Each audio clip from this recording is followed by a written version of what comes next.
Dr.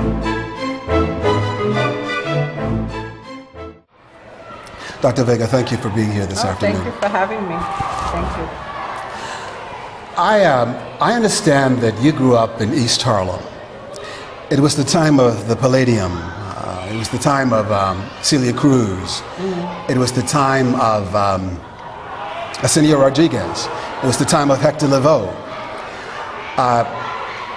Can you contrast that time in East Harlem when you grew up with what our young people are experiencing as they attempt to come of age and grow up in 2013? Well, I think that every generation is different. You know, you can't expect what was to be, you know, because culture is a constantly changing thing. It's a constantly transforming thing, right? What the baseline, if we want to accept the baseline, is that what celebrates who you are, what celebrates tradition, what celebrates legacy, and also how does that legacy inform the future, right? So that today you have artists like Mark Anthony, right, whose voice is incredible when he sings, you know, to Puerto Rico. You have artists like El Canario, who's an incredible showman, you know. And you have, you know, vocalists like India, who grew up in the Bronx and now lives in Puerto Rico. You know, Ismael Miranda. You could go on with many artists that continue to influence and celebrate and teach through this song. And I think that the important thing of at least growing up in having an elder brother who was very much into music, so that music was very much part of my life because my parents played Jibarito music from Puerto Rico. My brother played, you know, music of the Palladium, and then of course I was growing up with English music, you know. So that was the period of Elvis, that was the period of Fast Domino, that was the period of Little Richard, you know. So that you have all of this musical mix. I think critical is the narrative that these songs bring, you know, and are they empowering narratives? Do they speak about you, your people? Do they speak about, you know, your promise? So if anything, that's what, you know, one should be looking for in the music today. When I think of the culture of adolescence as it exists in this school and as it exists in the environments where I interact with young people, I'm often distressed because I see young people labeling something that they consider other than themselves. For example, last week I had a young lady who thought that it was necessary to call one of her classmates an African booty scratcher. Mm-hmm. It turns out that there was an argument that had ensued because of a disagreement over a young man. But I find it troubling that even today we still think that it's okay to diss and disrespect each other. And I understand how we came to embrace that kind of mindset, having watched Tarzan movies and those kinds of negative stereotypes that were imbued as us as we came of age. But I wonder what can we do to try and help these young people to see the error of their ways and to try and get them to embrace the totality of their spirit and to embrace the diaspora. What would you say to I think that you have to deal with the language of now and the technology of now and what's available now. I mean, growing up, I didn't have an iPhone. You know, growing up, I didn't have the internet. Growing up, you know, all of these inventions are recent, you know. And I think that we have to use that technology to inform. We have to use the ability to create your own narrative to inform. I mean, it's very much what you're doing, publishing the works of young people that are positive, celebrating the work of young people that are positive. And I think that there are opportunities now that didn't exist before to connect globally with others doing this work. And I feel, and I hate making black statements, is that many of us think of the past was better. And it wasn't necessarily better. My brother had no problem saying like I look like an African, and meaning derogatory, when my hair would stand up because I came from the beach, or it was, humid, or my mother, braiding my hair so it wouldn't stand up. And it carried the same message, that your hair is not good, that your hair isn't pretty. And I think that what we have to do is use what's available now to carry the messages that we want our children to have.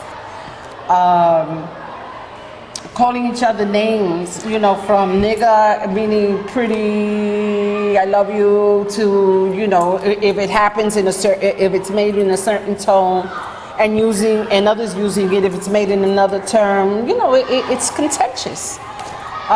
People have to understand, young people have to understand the history of the term. Do you still want to use it? Can you transform that term? And I think that we have to have more exchanges, almost like we did today, in the smaller ways, so that young people understand a historical context as well as how it impacts now. But, the past is the past. It serves us as lessons, but we can't live in the past. Well, when I read In the Spirit's Dance, I remember an episode where you had gone to your grandmother to tell her that there was a young man, I think his name was Ronaldo, who had an interest in you, mm-hmm. and that interest was reciprocal. Mm-hmm. And if memory serves me correctly, when you walked into her room and proceeded to tell her who this young man, or to talk about this young man, she said to you, well, don't lie to me. Because she could discern what you wanted to say and what your spirit was about. But what struck me, one of the things that struck me about that narrative is your grandmother proceeded to sit and channel, if you will, this African spirit. I think his name was Wango, if memory serves me correctly. And he says quite clearly that I'm a African slave. Those kinds of references that I think are pervasive in Puerto Rican folklore and the folklore of the diaspora. Mm-hmm. Nonetheless, with those African deities, we still have sometimes a habit of disrespecting each other in the manner that we've just talked about. Right. Why do you think that occurs? Because the narrative that has existed and is publicized is a narrative that comes from outside our community that doesn't understand it. I think that most of the people, anthropologists, right? And what is anthropology? But looking at the other. Have come from the outside looking in. And that's why, I'm not a writer. And I'm clear I'm not a writer, but I wrote it because I know that a lot of the young people that were in this room today are going through the same thing with their grandparents and their parents. When I mentioned spirit, young people understood it. How often is that conversation brought into the classroom as a valid conversation? Just parenthetically, I remember as a kid growing up in Georgia, growing up in the Baptist church, and I've seen my mother possessed, and she would speak in tongues. And I couldn't understand it, but as I look at what I've observed in places like Brazil or the Pentecostal church, similar. And it's the same thing. Having said that, I look at, I mentioned earlier, having a Puerto Rican Supreme Court justice and a Barack Obama. I look at those kinds of advances and still think that this perhaps is not a post-racial America. Would you agree with that? And no, I agree with that. I think that, systematic racism still exists. The closing down of the government for 2 weeks, what was that about? If it wasn't about Obama, right, as president, but also as a black man, about power, right, about people who want to be in power and have others marginalized. So it has many levels, and there is systemic racism. It's embedded in the law. What was stop and frisk, right? One of my godchildren, Floyd, was one of the claimants in the case. It's named after him. Why? Because he was in front of my house, because he lived in one of my apartments. He's in Cuba now, and was trying to get into his house, and the police stopped him. And he says, I live here, and stop and frisk in front of his own apartment, right? So that he didn't have a chance to speak. Really, it was just sort of this confrontational meeting that led to this case, right? So that you still have that. You still have our schools under-resourced in certain areas that represent Latino and African and young people of color. So that there's a lot of work that still has to be done. That there has been levels of progress, absolutely. You know what I'm saying? But does there need to be more? Absolutely. Do we need to continue being vigilant? Absolutely. Do we continue building schools of our own, after schools of our own, institutions of our own? Absolutely. Because that's the voice of our scholars, that's the voice of our researchers, that's the voice of our professors and teachers. You mentioned Adelaide Sanford. Adelaide Sanford is an incredible, intelligent woman. You know what I mean? She should be superintendent of schools. You know what I'm saying? Because of her vision, her understanding, her educational achievements. Will she be? Can she be? Probably not, because she brings a perspective that is a perspective that's inclusive, that is grounded and in the culture of our community and the successes of our community. The system now, the educational school system now, is grounded in the culture and in the successes of Europe. You know what I'm saying? So that it's a different narrative. That's why I brought up the point of minority, because as long as our young people consider themselves less than, they will act upon being less than. As long as our adults feel less than, they will act upon it being less than. And as long as our adults, our educators, continue to feel that other is success, right? They will always belittle their own experience, trying to fit into what they consider is success, right? Which is the other, that European sort of matrix. And there's no denying, if you leave your traditions behind, you're probably apt to be more successful than not. That's the reality. So that if you have that choice, then you say, well, would I rather be up here making a lot of money even though it disrespects me, or would I rather be over here making less money, right, and feeling whole? What depends, that's a risk you take, that's a commitment you make, that's when you decide who you are. Where do you get that courage? Where does it come from? Because fundamentally, that's what we've been trying to say to these young people, that you need to find the courage to embrace yourself. But where does Dr. Vega get My parents. My dad. My dad would quit a job because he was disrespected. You know what I mean? Because he was a black man, Puerto Rican, and at that time, not speaking English, people didn't understand you not speaking English, right? They didn't know where you were from. And that was before the influx of the 50s of Puerto Ricans coming to New York. And he had a very difficult time because he was a carpenter. And no one would allow him, the factories wouldn't allow him to work machines. And my father said, being a janitor is a wonderful thing if you want to be a janitor, but I don't want to be a janitor, I'm a carpenter, I want to be a carpenter. And I want to work with my hands. So he changed his career and became an auto mechanic because he felt that he had a right to do what he wanted to do. And my mother was the same thing. She always said, you can be whatever you want. Nobody can tell you no. you know, and that's what I grew up with. Like, sometimes something would happen, let's say in school, and the teacher said no. She said, no, it's not acceptable. No, doesn't kill. Go back and talk to her. Or she would go with me and talk.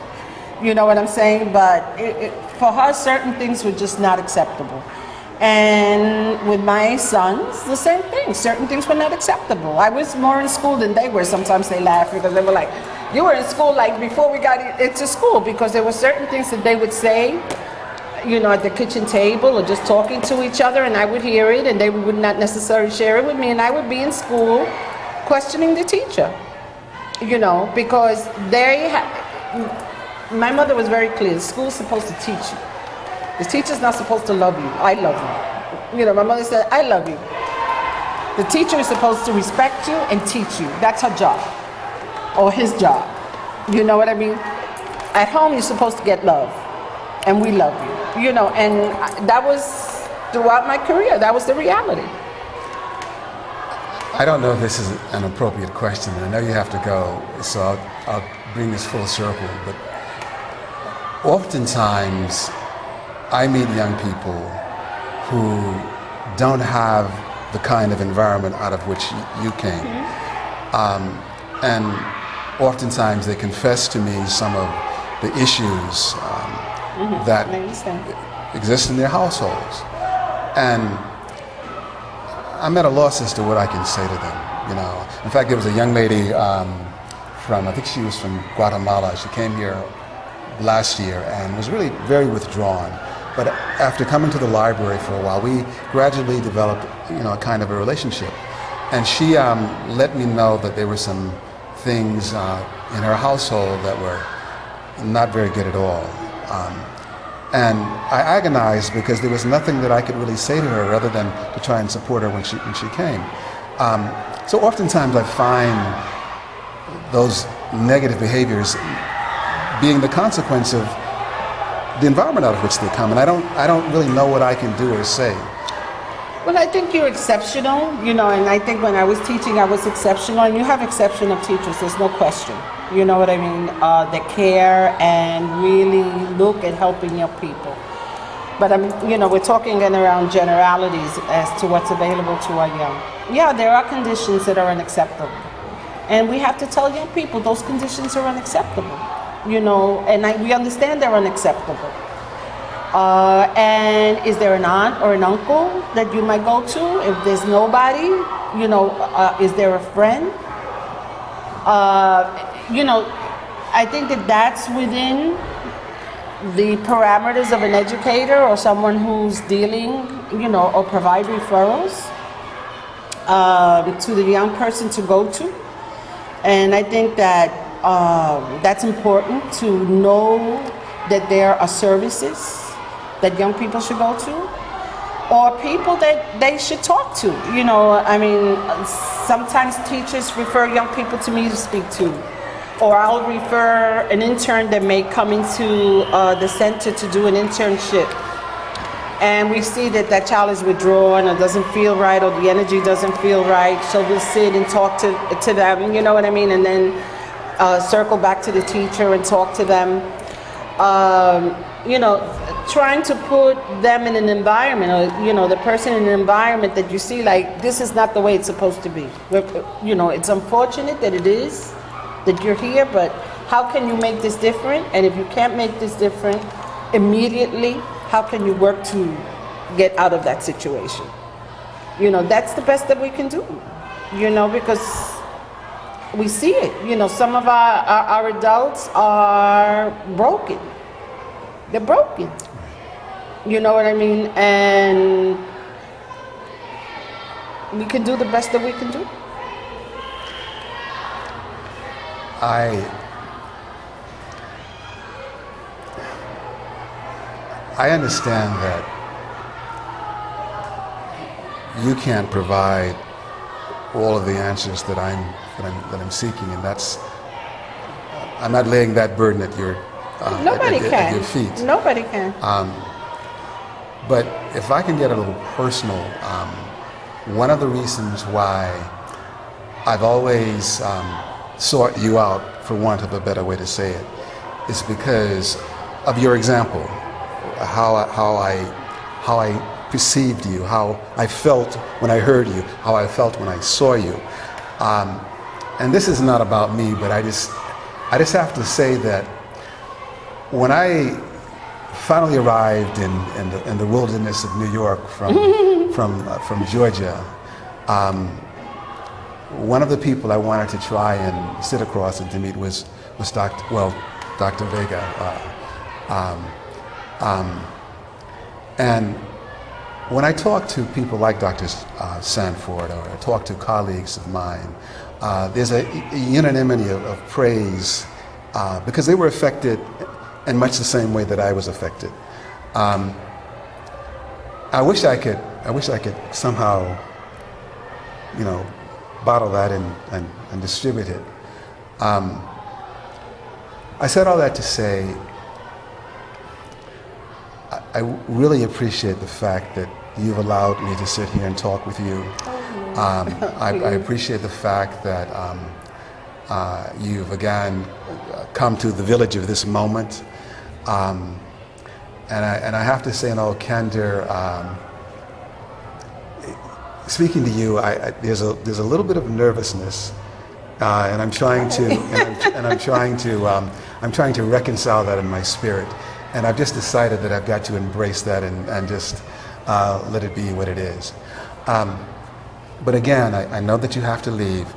I'm hoping that any young person that has the opportunity to see this will take courage and will be able to embrace the essence of who and what you are, and somehow be encouraged and inspired to make something of their lives. So in conclusion, I'd like to know if there's anything you'd like to say to any young person that may see this. I think that, we're always looking for salvation outside. And I don't think you find salvation outside. You find guidance. You find role models, maybe. So-and-so did it this way, so-and-so did it this way, so-and-so did it that way, right? You mentioned Sotomayor, she came out of the projects 3 blocks away from where I live, Adelaide Sanford, she's a model, there are so many models. But everybody has their own road and their own path. And as mentors, as educators, as aunties, uncles, parents, what you could just do, and I'm not just saying just as belittling, but what we can do is say, well, this is my way. This was so-and-so's way. But you have to find your own way. I can't give you power. You give you power. Right. That's why my mom used to, and like now in retrospect, I understand what she was doing. She was like, no, don't tell me so-and-so did. Tell me what you did. And tell me why you did that. And I had to answer for me. Not for the group, I had to answer for me and take responsibility for me. And how do you come by that? You come by that by being around people who think that way, who act that way. How do we do it for our young people? By putting them in situations where they can see people who control. You know what I mean? And we love having interns at the center. Because you can see, even in a month, how young people change, because they see me as the boss. They see everyone who works at the center is of color. Either from St. Kitts, either from Antigua, or from the South, or from New York, And we're all from different places with different talents. So when they're there, they're like, okay, you got to do this. You know what I mean? Or you're partnering on this. What's your interest? And some, young person, well, I'm interested in finding out about Black colleges. Okay, research it. And, provide the list to the education department so we can send publicity material or promotion material, so we connect it to the work that we're doing. So that you have a responsibility to be part of the group as well as get information that's important to you, And they are part of the group that's working. And in a month, you could see the change. In less than a month, you can see the change. Because all of a sudden, you know, they're seeing themselves. They're seeing their mama, their auntie, their brother, their aunt, uncle, you know, somebody that looks like them functioning in a way that's empowering and healthy. If I can just thank you with the words of, I think it was Owen Dotson. He said, nothing happens only once. Nothing happens only here. Every love that lies asleep wakes today another year. Why we sailed and how we prosper will be lived and sung again. All the lands repeat themselves, shore for shore, and men for men, and women for women. Dr. Vega, again, I'm humbled and deeply appreciative of this sacred moment, and thank you for allowing me to sit across from you today. Thank you for inviting me. Thank you.